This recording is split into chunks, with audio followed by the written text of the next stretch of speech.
More like this, based on one or two, as I declare you so. Now 3 sharp update now carry come like this. So normally, now no my normal style.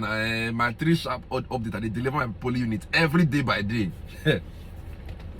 Normally, when you enter the matter live and direct, straight ahead. Number 1, they say APC strategy for this tribunal lifestyle. So now to compromise the judiciary, according to David Hundeyin. That's number 1 update. No worry, I go give you the full gist. Just relax.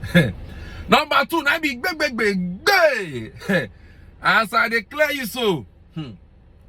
Although this matter what they saw for the Niger lifestyle so and ECOWAS matter.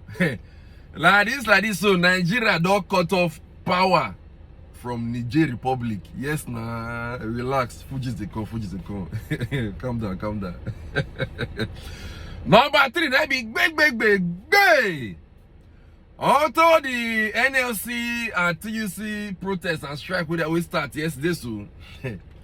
They called one Bonnie meeting, so I declare you so now the NLC president come follow tell us say man, me local assurance for the meeting say man, by December this year, say Port Harcourt refinery go start to the function.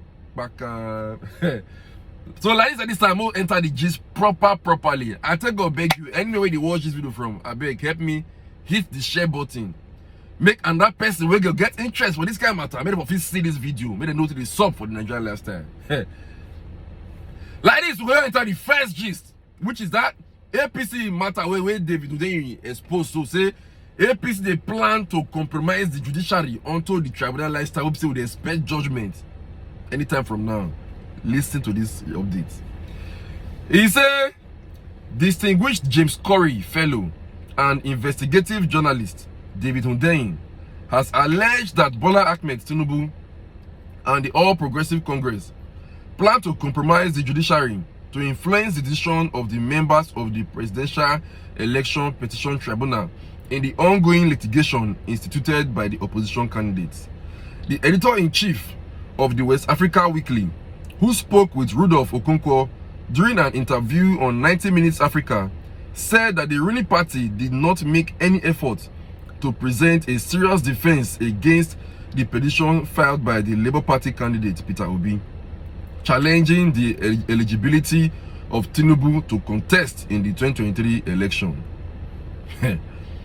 They made very little attempt to present a case because their entire strategy seems to be built on compromising the judiciary, Hundeyin alleged. Hundeyin, the recipient of the 2020 People Journalism Prize for Africa, said the ruling party's strategy is to either use money to bribe the judges or outrightly intimidate them. The candidates of the People's Democratic Party, Atiku Abubakar, and the Labour Party are challenging the declaration of the ruling party candidate as the winner of the February 25 presidential election by the INEC. All the parties have since made their final submission in the case, and the tribunal has reserved judgment for a yet-to-be-determined date. According to Mr. Hundeyin, Peter Obi is on course in his legal campaign to retrieve his stolen mandate. He, however, noted that the tendency of the country's judiciary to rely on flimsy technicalities may make it difficult to predict an outcome. But Nigeria being as it is, it means anything can happen. The judges may agree with the submissions of Peter Obi and the Labour Party, but still give judgment against them based on technicalities. We have seen all sorts happen in Nigeria. The author of The Jungle, A Personal Journey with the Enfant Terrible of Nigerian Journalism, said. So now the first update about the talk say, also this tribunal lifestyle so say they get some women will say APC plan to either bribe the judges or to oppress them. May they give judgment in their favor, according to David Hundeyin. I ain't talking. Then are the first G's. Also the second G's. That be gay. Nigeria don't cut off power from Niger Republic cities. This ECOWAS and Niger Republic matter. We did our own. Maybe local go to carry while I can give us a me to say conservative no go boss to. I'm not listening to the update now. He said a number of cities in the Niger Republic are currently experiencing prolonged blackouts after Nigeria cuts its power supply to the neighboring West African country. According to Nigelec, an electricity company in Niger, the development followed an emergency meeting by the ECOWAS, where sanctions including freezing utility services were imposed on the Niger Republic over its coup. The cities of Niamey, Maradi, and Zinda each witnessed about an hour of electricity at a time before it went off for about 5 hours. This is said to be unusual in the Niger Republic, which usually enjoys a reliable electricity supply. Niger Republic is heavily dependent on Nigeria for most of its electricity supplies.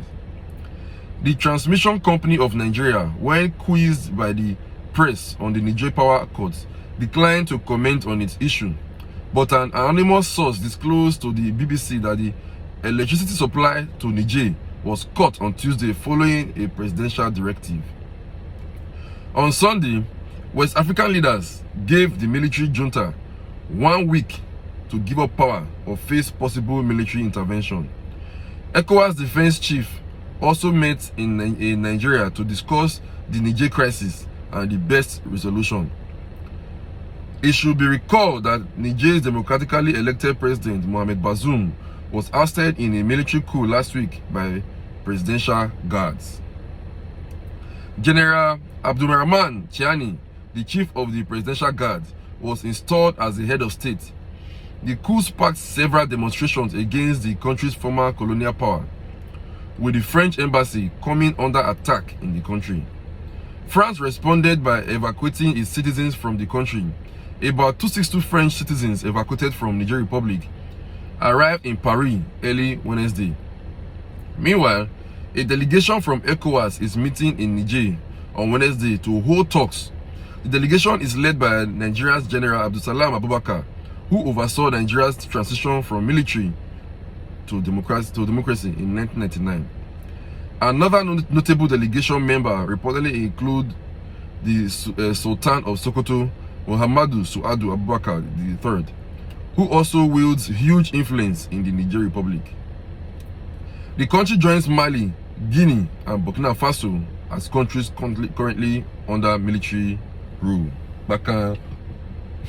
So now the update for the Niger matter, so we see they follow and they see everything that happen. Don't forget, say Guinea, Mali, and Burkina Faso don't fair one Emiloko and ECOWAS. People say if they chook mouth for Niger matter until military lifestyle, so say they will see them as declaration of war. We don't want to war for our country. I think God begging now. We already face enough hardship, no agenda. Also, the last gist of the day, which is say NSC president come and say me, say Emiloko promise and say by December this year, say Port Harcourt refinery will start to the function. Old story. Anyway, I will see you on the full video. We're gonna watch the video of when the NSC president they give the update on waiting Emiloko tell her. Anyway, just thank God for everything. Issues that led to the protest today, and we have he has expressed his position, made some commitment, which are taken side by side with what the National Assembly said, the Senate said, and we're taking it back to the office with our colleagues there to review it and release a document on our next line of action. We have gone deeper into them. You know, the brokers are broader issues, but there are one or two things that need immediate attention. No one person can call it off. That's why I say we have to go back to the office so that they will look at it, the ESCO looks at it before they come up. And by tomorrow, the NSC will have equally their next meeting, you know, to look at a bigger picture. The president telling you to suspend the protest? The president is a pro-democratic activist, so he understands protests. All right.